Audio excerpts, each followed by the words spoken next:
Respected elder brothers and sisters, and then particularly younger brothers and sisters. Indeed, I feel great honor to meet you, to what's the day? Interaction, right? Because you,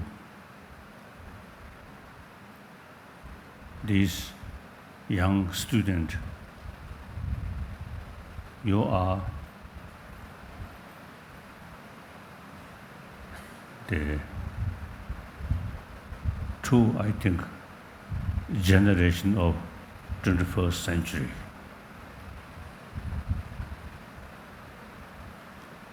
I myself, and also those elder brothers,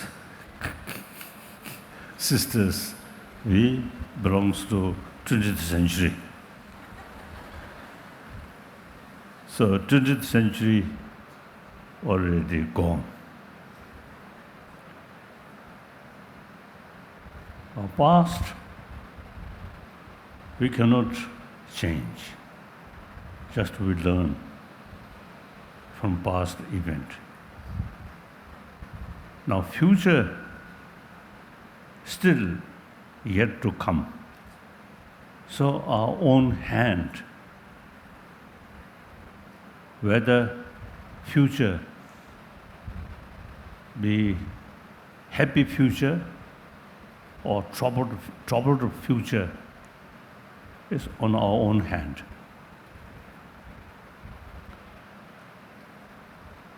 So these young people,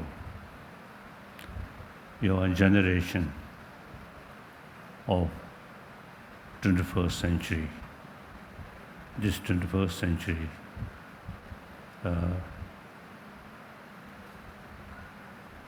now 2000, correct, 19, right? 2019. So remaining not yet come. So you, the generation of 21st century, if you make, let's say, the effort to create more happy society,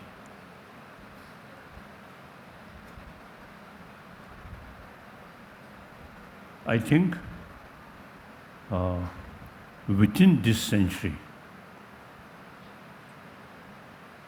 basically, we can change world. Because today's world, there are so many problems. Such as global warming and some nature disaster, that's beyond our control. But many problems, essentially, our own creation. Now, according to scientists, basic human nature is compassionate. It's quite logical. We are social animal. Any social animal, individuals survive, individuals' success entirely depend on the community. So because we are social animal, you see, individuals' life depend on community. Now, in terms of community, today's reality, directly or indirectly, entire 7 billion human beings is our community.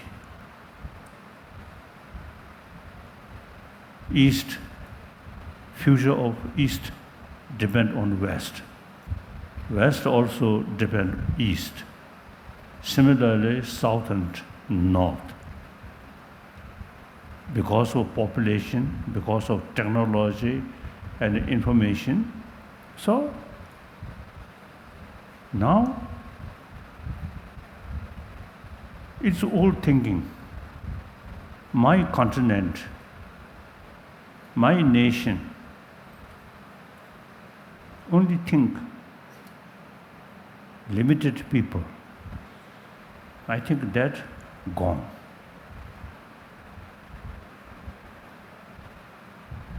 In 20th century, I think too much emphasis, my nation, my community. You see, too much sort of, what's it, kasa? Divisions. And then the concept of we and they. On that basis, killing. Previous century, First World War, even same European, but too much emphasis, my nation, their nation, and concept of we and they. Result, killing.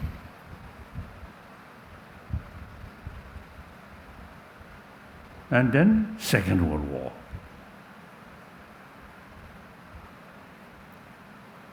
Then at least in Europe, no Third World War, because Europeans, through difficulties, they gain the experience. Now it is better to think common interest rather than my nation or their nation. So European Union developed. It is quite clear, since the European Union start, among the member states, now last few decades, no longer killing. If European Union not develop, then I'm quite sure last few decades some killing. I think certainly happen. So therefore, now that's one example. Previously, the early part of 20th century, France, Germany, it's an arch enemy. And then after Second World War, the end of the 20th century, then people realize now no use fighting, too much emphasis, my nation, their nation. So under the leadership of de Gaulle of France and leadership of Adenauer of Germany, these two, during war, arch enemy. But then new circumstances, you see, develop. So these two persons, you see, the leading person to create European Union. I often, you see, telling, expressing, now we need this spirit, union, in Latin America should develop some union. Then Africa also, you see, Northern Africa, East Africa, West Africa, South Africa, some kind of union. Look, this country, India, I think China is the most populated nation. Then second, this country, over 1 billion population. East India, South India, West India, North India, Central India, different culture, different script. But we all happily remain India's union. So these are, I think, the human beings, concerned people's thinking more realistic way. So now, you younger generation now have to think, entire 7 billion human beings, one our big community. So we need a sense of oneness of 7 billion human beings.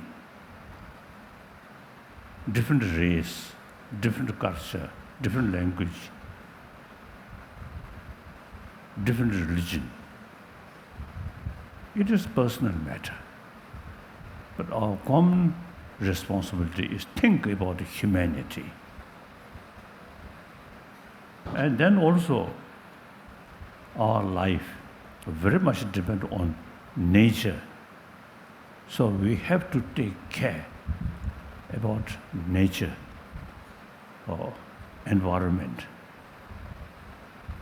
It is wrong to think we only exploit nature resources. No, we also have the responsibility to take care this planet. Now, global warming, within my lifetime, it become more serious. According to some ecologists, within next few decades, due to global warming, a lot of difficulties may come. So therefore, we also usually have the responsibility to take care about the environment. That's very important. So you younger generation, now firstly think oneness of 7 billion human beings. The emphasis my nation, their nation, my religion, their religion is outdated. We should think same entire human being. We mentally, emotionally, physically, 7 billion human beings are same. And then on top of that, take care about environment.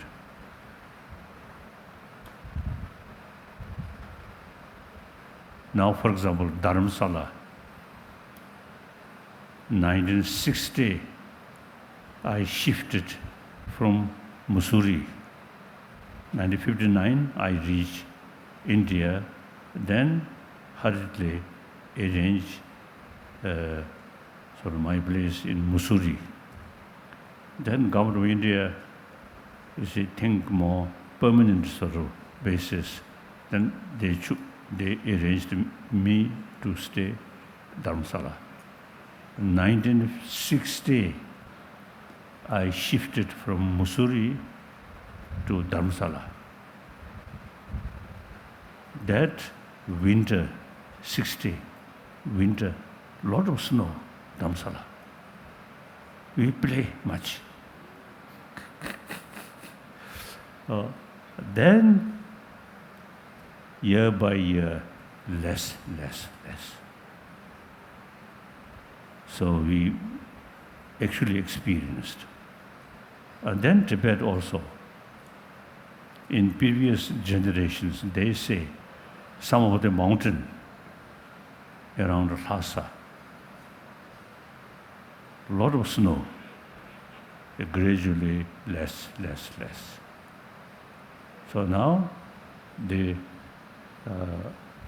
eventually, I think, water resources truly become difficult.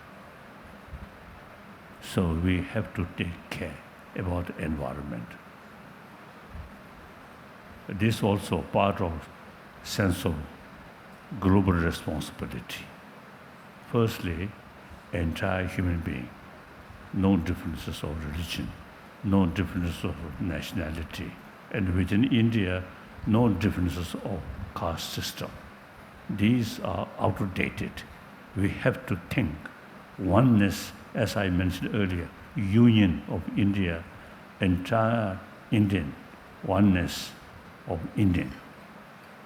And the religion, I think in this country, wonderful religious harmony.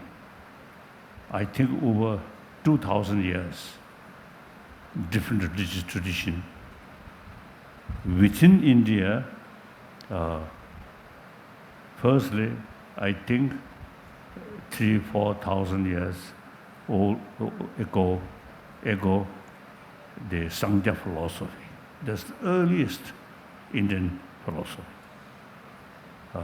Then gradually, the Jain philosophy, and many other sort of branches of Sangha philosophy. Then Buddhist philosophy. Then meantime, the Christian, Muslim, and Bombay, the Parsi, about 100,000 population, very small, but they carry their Zoroastrian very peacefully, no fear. Big city, Bombay, millions of Hindus, millions of Christians, millions of Islam, Muslim, but no fear. So that's India. So religious harmony in this country really wonderful. Could be example of rest of the world. That also, I think, very urgent now these days, and very name of religion.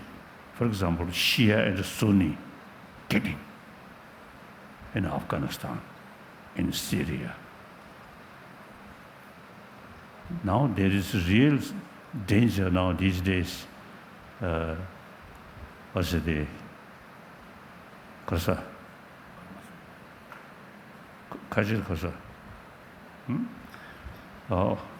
Iran, mainly Shia, and Saudi Arabia, and so on, Sunni.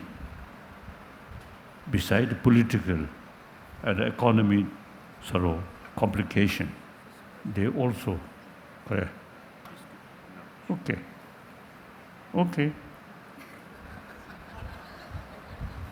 That's a real blessing.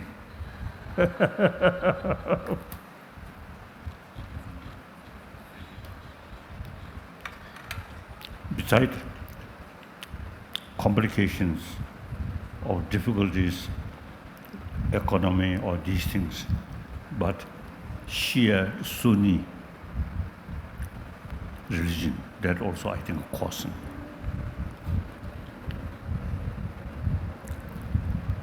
So, rest of the world. And then, unfortunately, Burma, Buddhist, and with the Muslim, some conflict. So such occasion, such situation,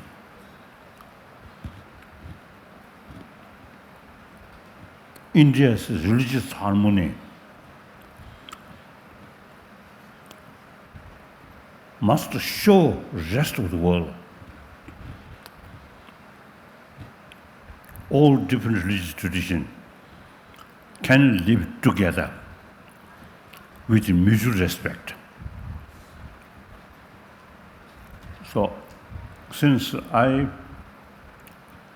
sort of experienced in this country religious harmony, so one of my commitment is promotion of religious harmony. Otherwise, all major religious traditions, in spite of different philosophical views, all they carry the real message of love. whether Muslim, Christian, Jews, Hindus, Jains, Buddhists, and everyone. Logically, very simple. All this religion is man's religion, human beings' religion. The human beings' best quality is compassion, love, loving kindness. Our very life starts with loving kindness. Without mother's loving kindness, we can't survive. It is simple. Not talking about next life or nirvana. Simply, this very life, very much related with loving kindness. So all those major religious traditions carry same message of love. In philosophical field, there is differences. But all these different philosophical views, same goal, you see, to build conviction about compassion, loving kindness.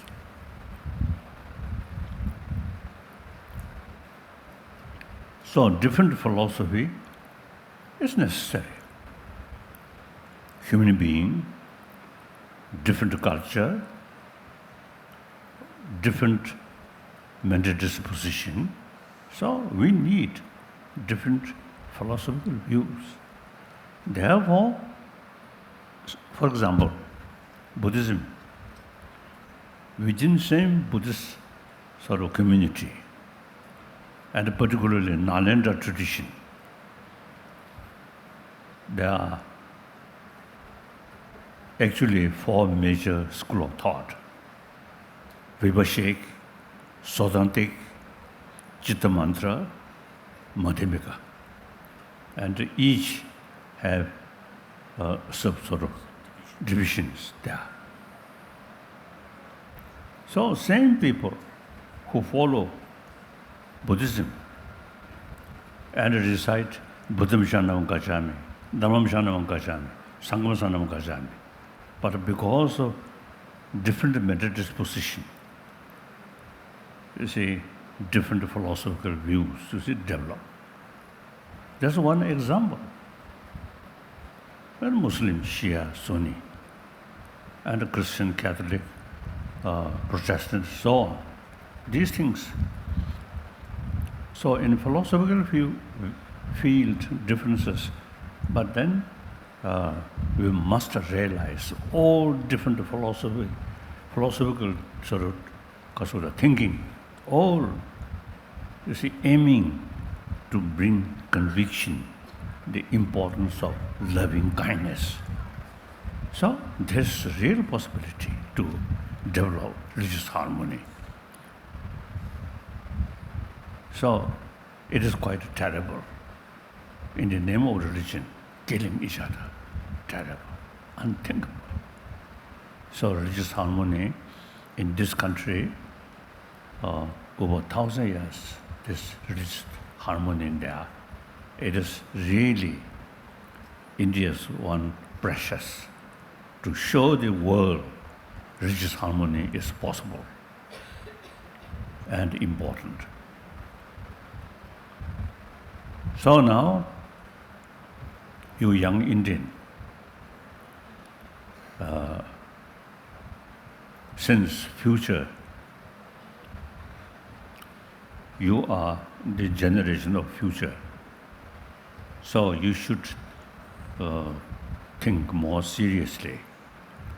Firstly, India, in the past, India, I think, really made certain sort of significant contribution on this world, at least whole Asia. India's message, Buddha's message, cover almost entire Asia countries. So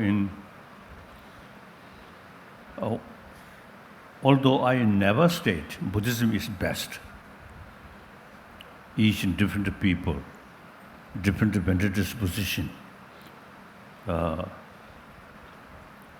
we can say, oh, for this person, this religion is best, like medicine. We cannot say one medicine, this is best medicine, we cannot say. Judging the patient's condition, then we can say, for your case, this medicine is best. Similarly, religion, I never said Buddhism is best. So we have to also choose religion according individual's mental disposition. But important, all religion, you see, carry or teach us loving kindness.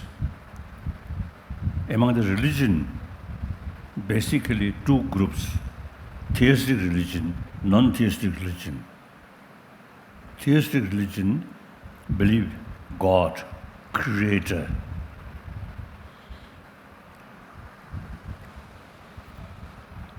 Non-theistic religion, in the Sangha philosophy, Sangha tradition, two groups. One group believe creator. One no faith, no belief, creator, but rather self-creation. Then Jainism also same, no creator. And Buddhism also no creator, self-creation. Buddha clearly mentioned, you are your own master.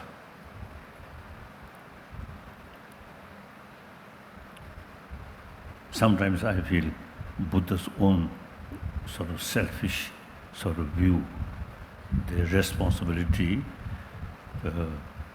also to give each person's shoulder. So each person's future depends yourself, not Buddha. Buddha mentioned this very clearly. I mentioned to you, I teach to you how to transform our emotion. But the entire responsibility is yourself. I have no power to remove human beings' suffering or wash human beings' sin or negative thing, negative emotion. So, non-theistic religion. Then non-theistic religion, for example, Jain, basically no creator, but they practice ahimsa very seriously. And Jainism, pure vegetarian, they never sort of harm other, like that. So therefore, these are non-theistic. Then theistic religion, I think the rest of the major world religion are theistic, believe creator. Then when they explain about creator, they always say, infinite love. God is infinite love. And God creates whole world, whole universe. So that creator, like our Father, infinite love. So if you seriously also they follow this teaching, then entire human being are brothers, sisters from one Father. And then impossible to kill each other. All are children of one Father, one God. So therefore, the theistic religion, very powerful. This is to teach we are creature of God, infinite love. One time, one Muslim, also the spiritual leader, one time used to express in public, as a Muslim, you should extend loving kindness towards the entire creature of Allah. Wonderful. Respect Allah. So all the creature of Allah we must respect. So all is a major rich tradition. If you seriously think, seriously practice, then all have same potential to produce good human being, warm-hearted human being. So now, today's world, out of 7 billion, around 1 billion non-believer. Now to these people, India's tradition is secular, not necessarily believer, but any human being, any sentient being need sense of compassion, warm-heartedness, according to secular way. That's great. Then basically this country, over 3,000 years, the concept of ahimsa. Ahimsa, action level. In order to carry peaceful action, non-violent action, mental level, you need karuna. That also, over 3,000 years, already in this country developed shamatha, single-pointed meditation, and vipassana, analytical meditation. I think among different civilization, Egyptian civilization, Chinese civilization, Indus Valley civilization, the origin of Indian civilization. Among these civilization, I think in this civilization very much sort of produce a lot of thinkers, including those Sangha philosopher and Jain philosopher, Buddhist philosopher, because you see, analytical meditation, not just faith. So person who practice analytical meditation, then even Buddha's own word, when we see, we never say yes, yes, no. We say why. Buddha himself, you see, mentioned, oh my follower, monks, scholars should not accept my teaching out of faith, out of devotion, but rather thorough investigation and experiment. That's a very scientific way. So therefore, the follower of Buddha in the Nalanda Master, you see a lot of argument, even Buddha's own sort of teaching. Some cases they reject. If you accept this Buddha's teaching literally, it against reason, therefore we must reject. So investigation, experiment is most important. So these are Indian tradition. So India, I think, in ancient time, I think this nation produced concept of ahimsa, karuna. So I often used to telling, in 20th century, Mahatma Gandhiji, firstly he practiced non-violence within the country when freedom struggle carry. It certain impact outside the world, like Nelson Mandela and so on. they totally believe non-violence.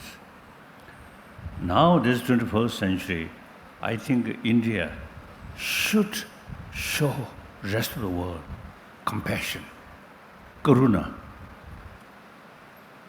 A lot of problems which we are facing is due to anger, hatred, jealousy, fear. With these fear and too much competition. More karuna here. Respect entire human being. As I mentioned earlier, entire human being, we are same. We are human brothers, sisters. So there is no room extreme competition and anger, hatred. So most of the the creator of these man-made problem is anger. Anger very much related with selfish. So karuna, respect other, sense of concern of others' well-being.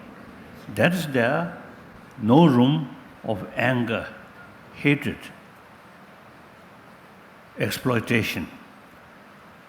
So these add secular way, whether believer or non-believer, doesn't matter.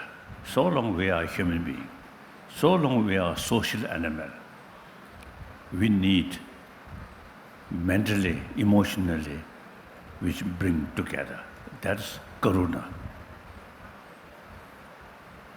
So, I want to tell this young Indian,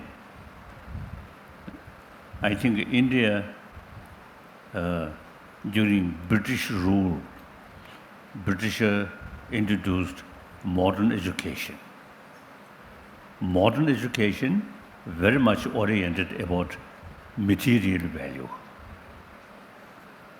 So through that education, eventually materialistic life, materialistic culture, not much. Then people who come through materialistic education, materialistic sort of life, when emotion develop, very difficult. Only drugs or alcohol, and worst thing, suicide. If person who have from young age some knowledge how to tackle anger or emotion, then you can, when anger about to come, you have the ability to reduce that. Here now I think something very, very encouraging thing is all destructive emotion based on ignorance, narrow-minded, short-sighted.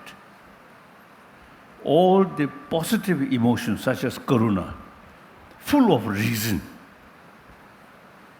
So for temporary destructive emotion, very powerful, but think more, then no sound basis. The positive emotion, sound basis. So we can continuously,